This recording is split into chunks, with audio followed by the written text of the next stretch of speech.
Deep in forests, across rivers, and through misty mountains, legends of Bigfoot persist, whispered warnings of a massive, intelligent predator that watches from the shadows. For decades, eyewitnesses have described towering silhouettes, strange howls, and sudden attacks that leave no clear explanation. Authorities dismiss most accounts as misidentifications or hoaxes, but the evidence tells another tale. From hunters stalked in the wilds of Montana to a shadow rising beneath a Minnesota lake. In this video, we'll explore 6 chilling encounters where the line between myth and reality shatters.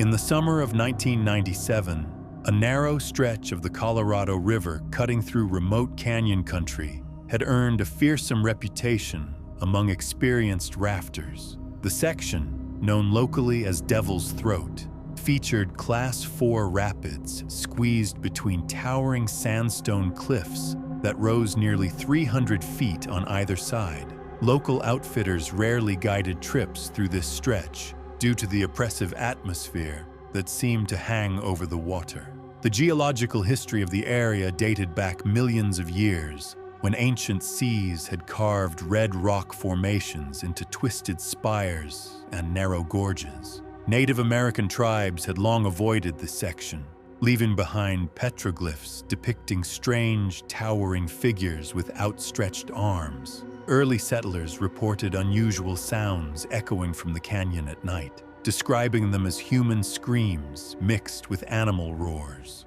On July 23, 1997, 6 experienced rafters from the Rocky Mountain Adventure Club launched their expedition despite warnings about recent rockfall activity. The group consisted of Alex Morgan, a 34-year-old outdoor photographer, his partner Cassandra Blackwell, a wilderness guide, brothers Thaddeus and Montgomery Hartwell, former military personnel, Elena Vasquez, a hydrologist, and team leader Barnaby Richardson, whose knowledge of Colorado's waterways was legendary. The morning started perfectly, with clear skies and ideal water levels. The team successfully navigated the first rapids, their 2 rafts moving in coordinated formation as they approached the narrowest canyon section, where the river compressed into a churning channel barely 20 feet wide. The attack began without warning at approximately 11:47 a.m. A massive shadow suddenly appeared on the canyon rim above them,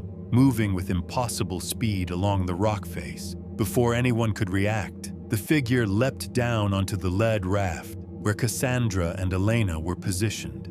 Alex described the creature as standing nearly 8 feet tall, covered in dark, matted hair. Its arms were disproportionately long, reaching almost to its knees, with hands ending in clawed fingers. The thing moved with fluid grace despite its enormous size, landing on the raft with such force that the reinforced rubber floor immediately buckled. The creature grabbed Cassandra first, lifting her effortlessly and hurling her toward the canyon wall with devastating force. Elena screamed once before massive hands seized her around the waist. Alex watched in horror as his friends disappeared beneath the churning rapids, their safety gear proving useless against the creature's overwhelming strength. The second raft capsized when the monster leapt onto their craft. The impact sent the Hartwell brothers and Barnaby tumbling into the water, where the creature seemed equally at home.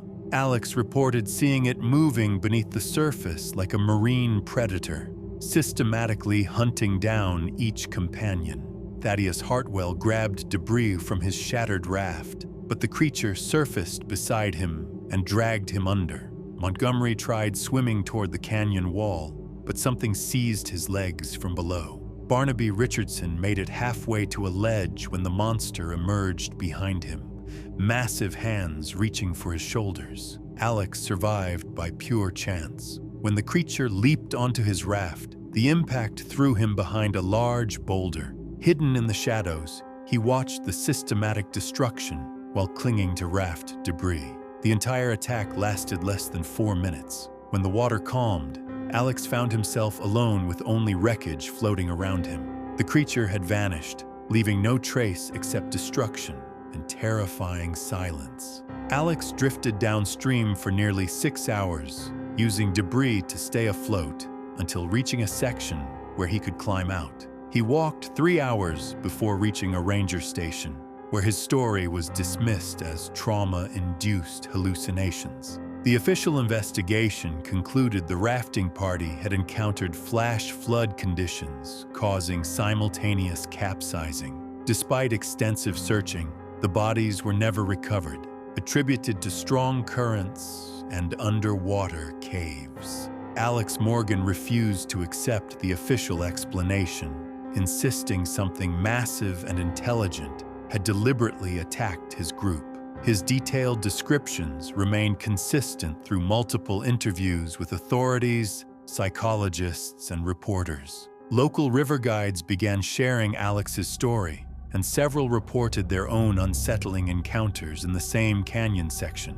Strange sounds, glimpses of massive shapes, and overwhelming feelings of being watched became common experiences for anyone navigating Devil's Throat. The stretch gradually acquired a reputation that kept most rafters away. Those who ventured through reported mysteriously damaged equipment, scattered supplies, and the persistent feeling that something enormous was tracking their progress from the shadows above. Alex Morgan never returned to river rafting, but never stopped believing in what he witnessed that day in 1997, when something ancient and terrifying emerged from the Colorado wilderness to claim 5 lives in under 4 minutes. In March of 2003, the remote region of the Scottish Highlands known as Glencoe had experienced one of its most severe fog seasons in decades. The ancient valley, carved by glacial activity over millions of years, stretched between towering peaks that regularly disappeared into thick, persistent mist. Local weather patterns in this area created perfect conditions for dense fog that could persist for days, reducing visibility to mere feet and transforming familiar landscapes into alien terrain. The geological formation of Glencoe resulted from volcanic activity that occurred over 400 million years ago, creating a dramatic landscape of jagged ridges, hidden quarries, and steep-sided valleys. Celtic folklore had long populated these misty highlands, with tales of ancient guardians and mysterious watchers, beings said to emerge from the fog when unwary travelers ventured too deep into the wild places. Liam Fraser, a 29-year-old hiking enthusiast from Edinburgh, had planned a solo trek through the most isolated sections of the highlands, despite warnings from the local mountain rescue team about deteriorating weather conditions. Fraser possessed over 12 years of hiking experience and had successfully completed challenging routes across Scotland, Wales, and northern England. His reputation among fellow hikers was that of a careful, methodical planner who rarely took unnecessary risks. On March 15th, Fraser had registered his intended route at the Glencoe Visitor Center, indicating he planned to traverse a particularly remote section of the highlands that would take him through ancient forests and across wind-swept moors. The route he had chosen was known locally as the Watcher's Path, named for the numerous stone cairns and mysterious rock formations that dotted the landscape. Local shepherds had long avoided this area during foggy conditions, claiming they often heard strange sounds and glimpsed massive shapes moving through the mist. Fraser had set out early that morning carrying a fully equipped backpack, professional hiking poles, and emergency gear suitable for 3 days in harsh conditions. His plan was to complete the circuit in 2 days, spending one night camping in a designated area before returning to the village. Weather conditions at departure had been challenging, but not dangerous, with moderate fog expected to lift by afternoon. When Fraser failed to return by his scheduled time on March the 17th, mountain rescue teams were alerted and began searching the area. The fog had thickened considerably during the previous 2 days, creating conditions that made aerial searches impossible and limited ground visibility to less than 10 feet in many areas. The discovery of Fraser's equipment came on the third day of searching, when rescue team member Duncan MacLeod spotted hiking poles and a backpack positioned on top of a jagged granite outcrop approximately 2 miles from Fraser's planned route. The location was particularly puzzling because reaching the outcrop would have required a significant detour through extremely difficult terrain that offered no clear advantages for camping or navigation. The backpack had been placed carefully on the highest point of the rock formation, with the hiking poles arranged in a precise cross pattern beside it. Inside the pack, searchers found Fraser's emergency supplies, maps, and compass, all neatly organized exactly as they would have been when he departed. However, they also discovered a small notebook that Fraser's family later confirmed he always carried, but had never shown unusual interest in drawing or sketching. The notebook contained dozens of crude but detailed drawings that appeared to have been created hastily during his final day in the Highlands. The sketches depicted towering, hair-covered humanoid figures lurking among pine trees, their faces obscured by shadow, but their massive bulk clearly defined. Other drawings showed strange symbols carved into tree bark, though no such markings were found during the subsequent investigation of the area. Most disturbing were the final sketches in the notebook, which showed multiple large figures arranged in a circle around a much smaller human form. The perspective of these drawings suggested they had been created by someone looking up at enormous beings surrounding them. The final page contained only a single drawing of 2 massive eyes peering through fog, drawn with such intensity that the pencil had torn through the paper in several places. The area around the outcrop revealed physical evidence that initially excited the search teams.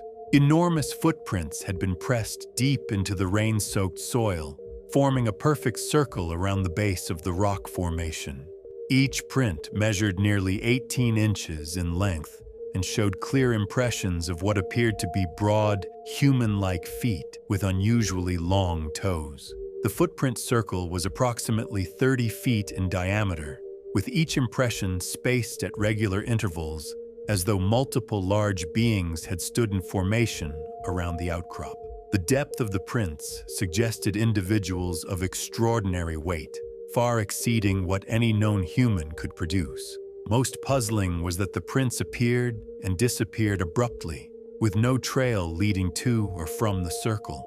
Mountain rescue teams expanded their search radius significantly, using tracking dogs and thermal imaging equipment when fog conditions briefly improved. Despite these efforts, no trace of Liam Fraser himself was ever discovered. The dogs showed unusual behavior in the area around the outcrop, becoming agitated and refusing to follow any scent trails that led away from the rock formation. Official investigators concluded that Fraser had likely become disoriented in the fog and fallen from one of the many cliff faces in the area. They suggested his body had been carried away by the strong currents of mountain streams, swollen by recent rainfall. The notebook was dismissed as containing pre-existing sketches or drawings created during a state of hypothermia-induced confusion. Local residents rejected the official explanation, pointing to their long-held knowledge of strange occurrences in the foggy highlands. Shepherds and farmers reported that their livestock refused to graze in areas near the Watcher's Path, particularly during periods of dense fog. Several residents claimed they had witnessed massive shapes moving deliberately through the mist, always staying just beyond clear sight, but obviously aware of human observers. The disappearance of Liam Fraser became part of local folklore, but it also prompted changes in hiking recommendations for the area. The Mountain Rescue Service began strongly advising against solo treks during foggy conditions, though they never officially acknowledged the more disturbing aspects of Fraser's case. Fraser's notebook was eventually returned to his family, who found its contents completely uncharacteristic of the practical, rational man they had known. His sister later reported that Liam had never shown any interest in drawing or sketching, making the notebook's contents even more mysterious and unsettling. The granite outcrop where Fraser's equipment was found gradually acquired a reputation among local hikers, who began referring to it as Fraser's Rock. Many reported feeling watched when passing the area, and several claimed to have glimpsed enormous footprints in the surrounding soil during clear weather, though these always seemed to disappear when fog returned to the valley. In the summer of 1989, a remote wilderness lodge in the Siberian taiga had been operating as an ecotourism destination for adventurous travelers seeking to experience Russia's vast boreal forests. The facility, built from local timber and situated nearly 200 miles from the nearest town, offered visitors the chance to observe wildlife and explore one of the world's largest continuous forest ecosystems. The lodge sat in a clearing surrounded by dense stands of spruce, fir, and birch trees that stretched unbroken to the horizon. The lodge itself had been constructed in 1983 as part of the Soviet Union's efforts to promote domestic tourism and showcase the country's natural heritage. Built to accommodate up to 20 guests, the facility featured a central common area with massive stone fireplaces, a dining hall, and individual guest cabins connected by covered walkways. The isolation that made the location attractive to visitors also meant that help was days away, and guests relied entirely on the small staff for safety and security. On the night of August 14, 1989, 3 guests staying at the lodge experienced an encounter that would fundamentally change their understanding of what inhabited the Siberian wilderness. The guests were Dmitry Volkov, a 45-year-old botanist from Moscow studying forest ecosystems; Yelena Kozlova, a nature photographer documenting wildlife behavior; and Marcus Brennan, an American anthropologist researching indigenous folklore of the region. The evening had been unusually quiet, with none of the typical forest sounds that guests had become accustomed to during their week-long stay. Even the lodge staff had commented on the strange silence, noting that local wildlife seemed to have abandoned the area entirely. The absence of bird calls, insect sounds, and small mammal activity created an oppressive atmosphere that made everyone unconsciously speak in whispers.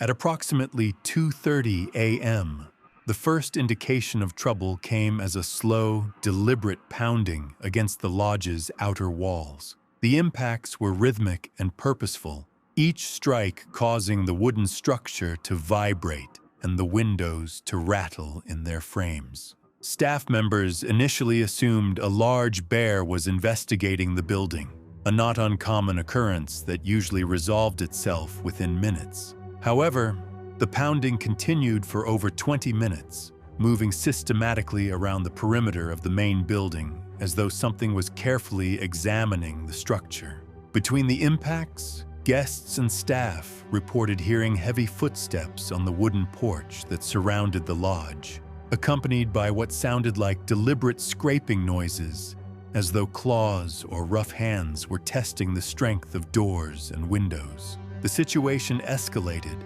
when something began violently jerking the side entrance door, pulling hard enough to splinter the wooden frame around the hinges. The door was reinforced and secured with heavy iron bolts, but the force being applied was so extreme that the entire wall seemed to flex with each attempt. After several minutes of this attack, the attacks stopped as suddenly as they had begun, leaving the lodge in tense silence. Approximately 30 minutes later, terrified screams erupted from the guest wing, where Dmitry, Yelena, and Marcus had been sleeping.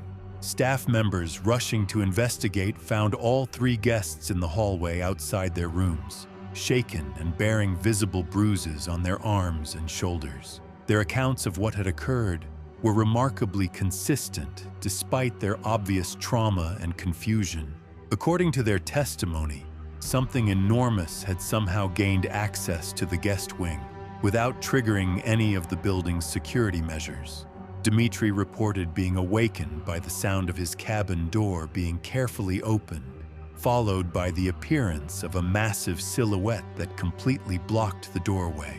Before he could react, powerful hands had grabbed him and hurled him across the small room with enough force to leave bruises across his back and shoulders. Yelena described a similar encounter, stating that she had been lifted from her bed by something she could only see as a towering shadow. She reported being held in the air for several seconds before being thrown against the wall with controlled force, as though her attacker was deliberately avoiding causing serious injury while still demonstrating its overwhelming power. Marcus had attempted to flee his cabin when he heard the commotion from the neighboring rooms, but encountered the creature in the hallway. He described being seized by hands that completely encircled his torso and being slammed against the wooden wall hard enough to knock the breath from his lungs. All three guests insisted that their attacker moved with intelligence and purpose rather than the random aggression typically associated with wild animal encounters. By morning, physical evidence of the night's events was clearly visible throughout the lodge. The dining area chairs had been rearranged into strange, leaning formations that seemed to serve no practical purpose, but required considerable strength to create. The heavy wooden furniture had been stacked in ways that would have required multiple people working in coordination, yet no human intruders had been detected. Most disturbing were the claw marks scored deep into the lodge's exterior siding, positioned far above the reach of any known animal in the region. The gouges appeared to have been made by something with extraordinary strength, cutting through the hardened wood as though it were soft pine. The pattern and spacing of the marks suggested a hand-like appendage with claws or extremely thick fingernails. Lodge management immediately contacted regional authorities, but the nearest law enforcement was over 2 days away by helicopter, weather permitting. The staff implemented emergency security measures, boarding up damaged areas and establishing watch rotations, though they privately admitted these precautions would be useless against something capable of the previous night's destruction. Official investigators who eventually reached the lodge suggested that a large brown bear had somehow gained access to the building and become confused or agitated by the presence of humans. They attributed the guests' accounts to panic and the distorting effects of darkness and fear. The arranged furniture was dismissed as possibly being moved by staff members in their attempts to search the building. Local indigenous guides who worked with the lodge rejected the official explanation entirely. They insisted that the forests were home to ancient watchers who rarely interfered with human activities, but could become aggressive when their territory was encroached upon too boldly. These guides pointed out that bears did not possess the intelligence or dexterity to arrange furniture or attack with the controlled violence described by the guests. The three guests departed the lodge immediately after giving their statements, but all maintained their accounts of the encounter in subsequent interviews. Dmitry Volkov abandoned his botanical research in the area and never returned to the Siberian taiga.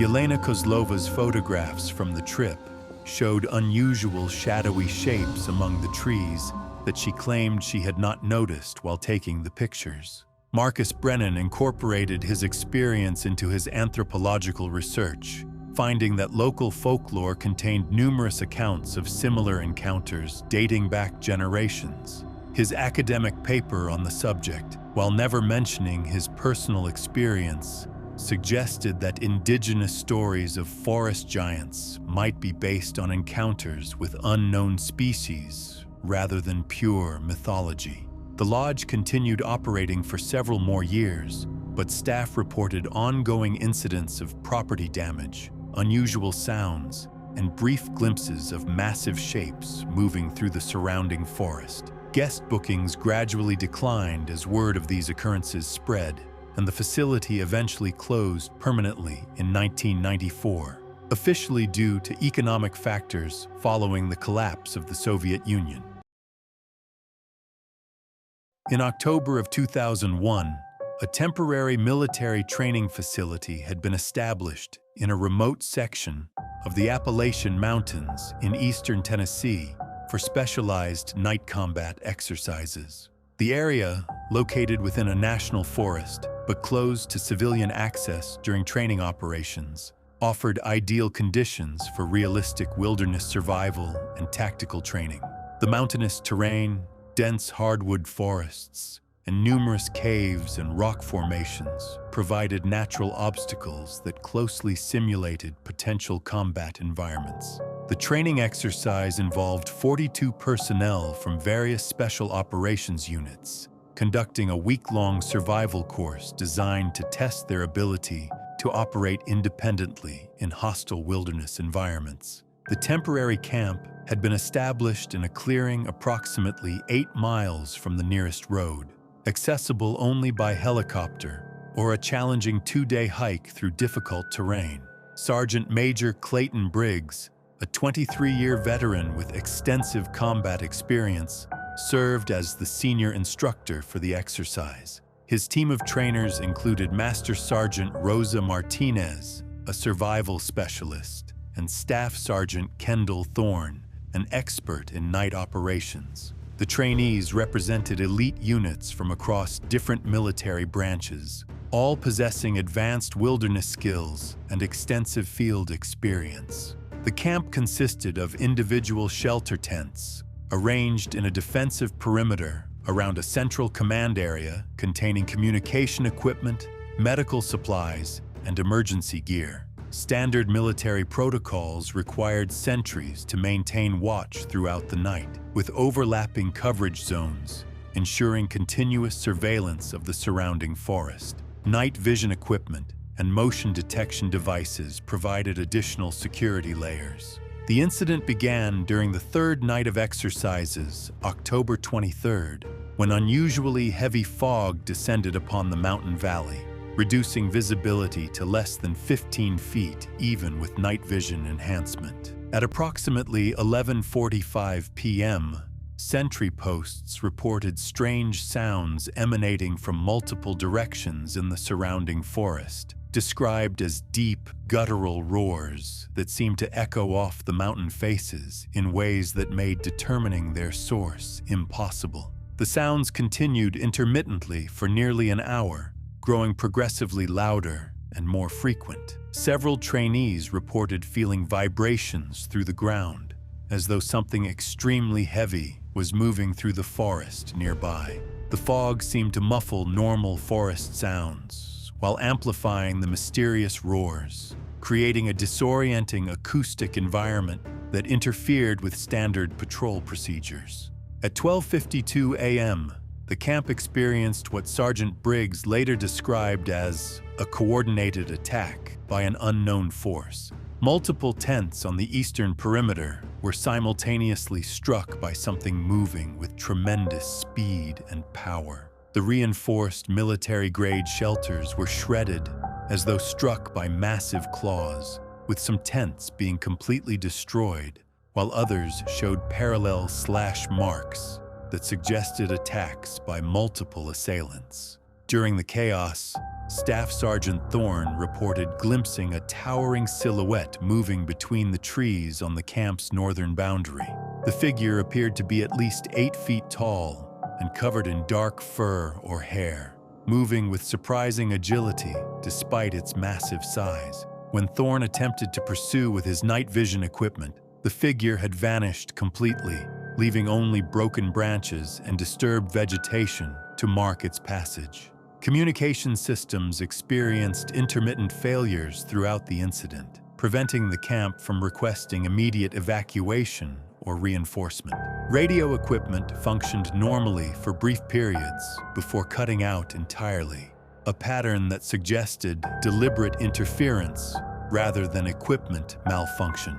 Emergency protocols required maintaining radio silence during training exercises, except for genuine emergencies, But the communication blackout prevented proper implementation of these procedures. The attack continued for approximately 25 minutes, during which time numerous pieces of equipment were found damaged or displaced. Heavy supply containers that typically required 2 people to move had been thrown significant distances from their original positions.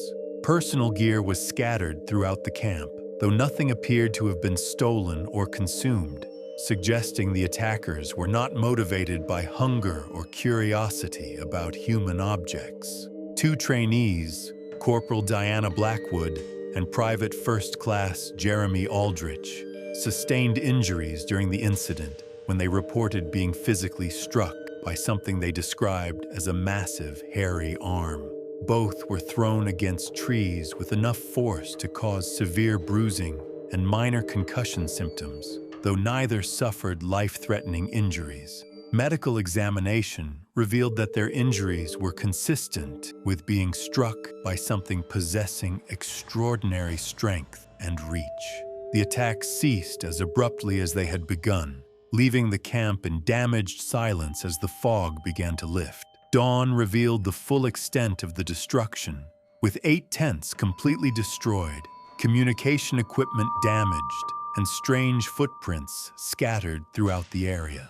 The prints measured approximately 17 inches in length and showed clear impressions of broad, human-like feet with elongated toes. Military investigators arrived by helicopter the following afternoon to document the incident and interview all personnel involved. The official report attributed the damage to a possible bear attack, suggesting that 1 or more confused animals had wandered into the camp during the foggy conditions and become agitated by the presence of humans and unfamiliar equipment. However, several aspects of the incident contradicted the bear attack explanation. The coordinated nature of the attack, affecting multiple areas of the camp simultaneously, suggested intelligent planning rather than random animal aggression. The pattern of destruction indicated attackers capable of manipulating heavy objects with precision while avoiding causing fatal injuries to the human occupants. Sergeant Major Briggs privately disputed the official findings, noting that his extensive field experience had never included encounters with bears capable of the destruction witnessed at the camp. The footprints found throughout the area were significantly larger than any known bear species and showed anatomical features more consistent with bipedal locomotion than the typical 4-legged gait of bears. Master Sergeant Martinez conducted her own investigation of local folklore and discovered numerous historical accounts of similar encounters in the same general region. Cherokee oral traditions included stories of forest guardians who protected sacred mountain areas from intrusion, beings described as possessing human-like intelligence but far greater physical power than any normal animal. Several of the trainees involved in the incident requested transfers to different units or assignments that would not require extended wilderness operations. While officially attributed to the traumatic nature of the bear attack, many privately admitted they had encountered something far more intelligent and threatening than any known wildlife species. The training site was abandoned permanently following the incident, with official records citing terrain difficulties and logistical challenges as the reason for relocating future exercises. However, military personnel familiar with the case noted that the decision came directly from senior command levels and was implemented with unusual speed and finality. Staff Sergeant Thorne later reported that he had experienced similar encounters during previous training exercises in other mountainous regions, though always on a smaller scale and involving single witnesses rather than entire units. His informal network of contacts within special operations communities revealed a pattern of unexplained incidents in remote wilderness areas that were consistently attributed to wildlife encounters or equipment failures. The incident at the Tennessee training camp became part of unofficial military folklore, shared among special operations personnel as an example of the unknown dangers that could be encountered in remote wilderness environments. While never officially acknowledged as anything more than an unusual bear encounter, the detailed testimonies of 42 trained military observers created a compelling account of something far more mysterious stalking the ancient Appalachian forests. In November of 1994, the remote wilderness areas of northwestern Montana experienced one of the most productive hunting seasons in recent memory, with abundant deer and elk populations drawing experienced hunters from across the region. The mountainous terrain, covered in dense stands of lodgepole pine, Douglas fir, and aspen groves, provided ideal habitat for large game animals far from populated areas. A group of 4 experienced hunters had obtained permits to hunt in this particularly remote section, planning a week-long expedition targeting the large mule deer population. The group consisted of Wesley Carmichael, a 41-year-old outfitter from Bozeman with over 20 years of hunting experience, his business partner Tobias Fairchild, who specialized in tracking and wilderness navigation, Magnus Eriksson, a visiting hunter from Minnesota with extensive big game experience, and local guide Fletcher Hawthorne, whose knowledge of the mountain terrain was legendary among Montana hunting circles. The hunters had established a base camp in a secluded valley, approximately 15 miles from the nearest Forest Service road, accessible only through challenging terrain requiring pack animals. The isolation that made the location attractive also meant communication with the outside world was impossible. On November 17th, the 3rd day of their expedition, the hunters had been tracking a small mule deer herd through dense forest when they noticed unusual disturbances in natural patterns. Wesley Carmichael later reported that typical forest sounds had gradually ceased, creating oppressive silence that made the group unconsciously begin communicating in whispers. The first visual contact occurred when Magnus Eriksson spotted what he initially assumed was an unusually large elk moving silently among pine trees approximately 200 yards ahead. The figure appeared massive even at that distance, with dark coloration that seemed to absorb filtered sunlight. However, its movement patterns were unlike any elk behavior the hunters had previously observed. As the group adjusted positions for a clearer view, they realized the figure was moving upright on 2 legs rather than 4, maintaining perfect balance while navigating through dense undergrowth. The creature's height appeared to exceed 8 feet, with disproportionately long arms and bulk suggesting enormous physical strength. Assuming they had encountered an unusually large black bear walking upright, Wesley and Tobias raised their rifles and fired simultaneously. Both hunters were accomplished marksmen with extensive big game experience, and at the relatively close range, missing would have been virtually impossible under normal circumstances. However, the massive figure seemed to anticipate their actions, dropping below the line of fire with impossible speed and disappearing into undergrowth before either shot could reach its target.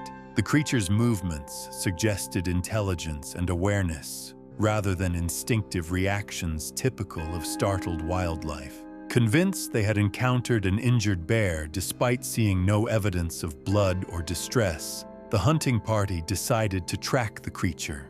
Fletcher Hawthorne easily located the trail, though he privately noted several disturbing inconsistencies in the tracks and sign.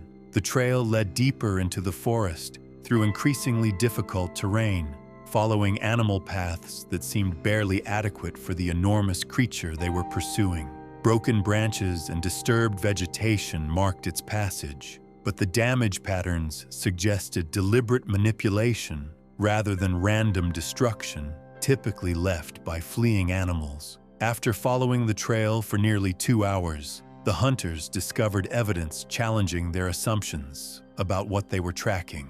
Entire saplings had been bent or broken in ways requiring enormous strength, and massive footprints in soft soil showed clear impressions of broad, human-like feet rather than expected bear paw prints. The footprints measured approximately 16 inches in length and showed anatomical details, including individual toe impressions and what appeared to be an arched instep. The depth suggested a weight far exceeding any known bear species, and the spacing between prints indicated a stride length impossible for a four-legged animal. Tobias Fairchild reported glimpsing their quarry briefly during tracking, observing it moving along a ridge approximately 300 yards distant. He described seeing a massive, hair-covered form that moved with fluid grace despite its enormous size, pausing occasionally as though aware it was being followed. The most unsettling aspect occurred when Fletcher Hawthorne noticed they were no longer tracking the creature, but instead were being systematically led through the forest, along a route designed to isolate them from their base camp and familiar landmarks. The trail had gradually curved back upon itself, creating a complex loop impossible for an animal to plan, but suggesting intelligence and territorial knowledge. When the hunters realized their situation, they decided to abandon pursuit and return to camp using Fletcher's navigation skills. However, during their return journey, all four men reported feeling watched and followed, though they never again saw direct evidence of the creature's presence. That evening, the hunters discovered their camp had been visited during their absence. Equipment had been moved and rearranged, though nothing appeared stolen or damaged. Heavy supply containers had been shifted to different positions, and personal gear was scattered in patterns suggesting careful examination rather than random disturbance by scavenging animals. Most disturbing were enormous footprints found throughout the camp area, identical to those observed during their tracking expedition. The prints formed a rough circle around their tents and equipment, as though something had methodically examined every aspect of their camp while maintaining a deliberate distance from personal belongings. The hunters decided to end their expedition 2 days early, packing equipment and beginning the challenging journey back to civilization.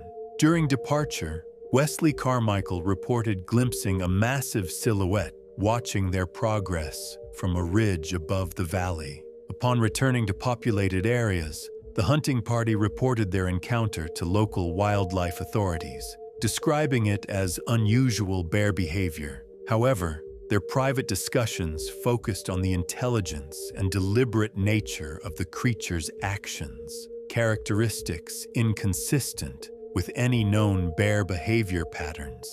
The four hunters maintained contact following their return, comparing notes about their shared experience. All agreed they had encountered something far more intelligent and purposeful than any known wildlife species, though they remained puzzled about the nature of what they had witnessed in the Montana wilderness.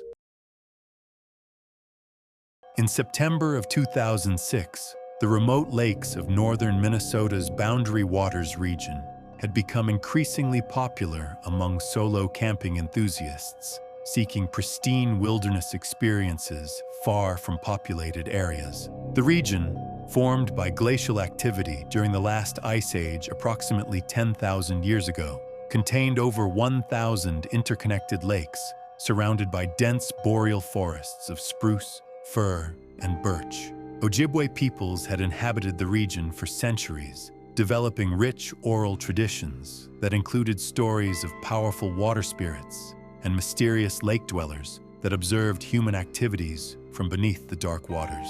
Aaron Whitfield, a 36-year-old insurance adjuster from Duluth, had planned a 5-day solo camping trip to one of the most remote lakes accessible by canoe route. Whitfield possessed extensive wilderness experience and had been making similar solo trips for over 15 years, always choosing locations that offered complete isolation from other campers. His chosen destination required 3 days of paddling through connected lakes and portage trails to reach. The lake Whitfield selected was known locally as Deep Echo Lake, named for the unusual acoustic properties created by its steep shoreline cliffs and dense forest surroundings. The lake stretched nearly 2 miles in length, but remained narrow, creating a corridor effect that amplified sounds traveling across the water. Local fishing guides occasionally used the lake but rarely stayed overnight, citing an oppressive atmosphere that made extended stays uncomfortable.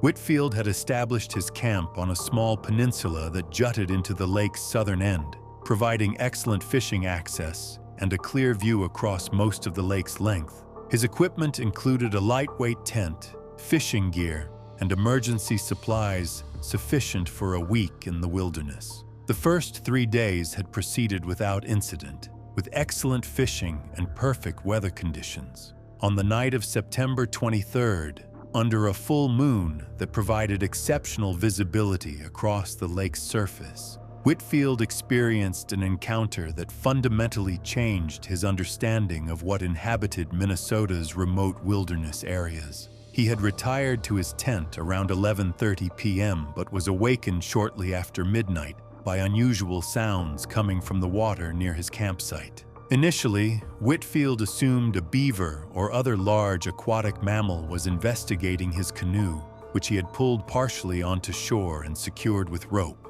However, the sounds were unlike typical beaver activity, consisting of deliberate splashing and what appeared to be careful manipulation of the canoe itself. Emerging from his tent to investigate, Whitfield observed his canoe being moved systematically around the shallow water near shore, though he could not clearly see what was causing the movement. The craft appeared to be lifted and repositioned rather than simply bumped or pushed, suggesting interaction by something possessing both intelligence and considerable strength. As Whitfield watched from the tree line above the shore, an enormous dark shape became visible beneath the water's surface near his canoe.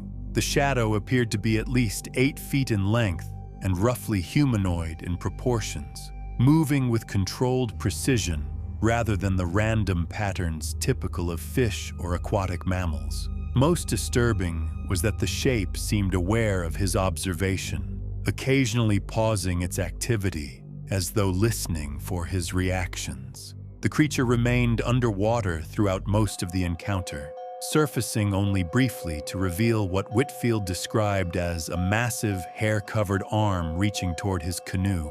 The limb appeared disproportionately long and ended in a hand-like appendage with clearly visible fingers, which it used to grasp the canoe's gunwale and carefully examine the craft's contents. During one of these brief surfacings, Whitfield reported hearing a deep, guttural sound that originated from the creature's throat, described as a low growling that was felt as vibration through the ground, as well as heard across the water.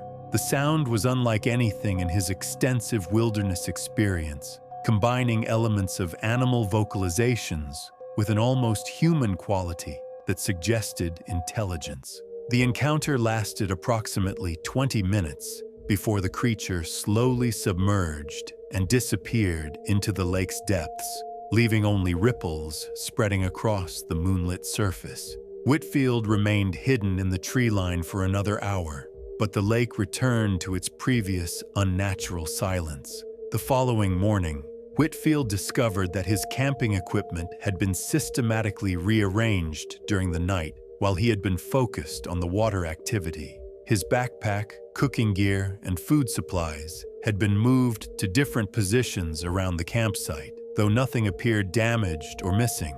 The rearrangement seemed purposeful rather than random, as though something had carefully examined each item. Most compelling were the enormous wet footprints found throughout his campsite, clearly showing broad, human-like feet with individual toe impressions. The prints led from the water's edge to various points around his camp before returning to the lake, suggesting the creature had emerged while he was distracted by the canoe activity. Whitfield abandoned his planned 5-day trip, packing his equipment and beginning the 3-day paddle back to civilization that same morning. During his departure, he reported glimpsing a massive dark shape moving parallel to his canoe beneath the water's surface, though it maintained distance and never approached directly. Upon returning to populated areas, Whitfield reported his encounter to local park rangers, who suggested he had witnessed unusual beaver behavior, or possibly a bear investigating his campsite. However, Whitfield maintained that the creature's movements and apparent intelligence were unlike any known wildlife behavior. Within weeks of Whitfield's encounter, other campers in the region began reporting similar experiences on remote lakes. Park officials noted these reports, but attributed them to the power of suggestion following publicity about Whitfield's story. Deep Echo Lake gradually acquired a reputation among local guides, who began avoiding overnight stays and reporting strange sounds and movements beneath the water during daylight fishing trips.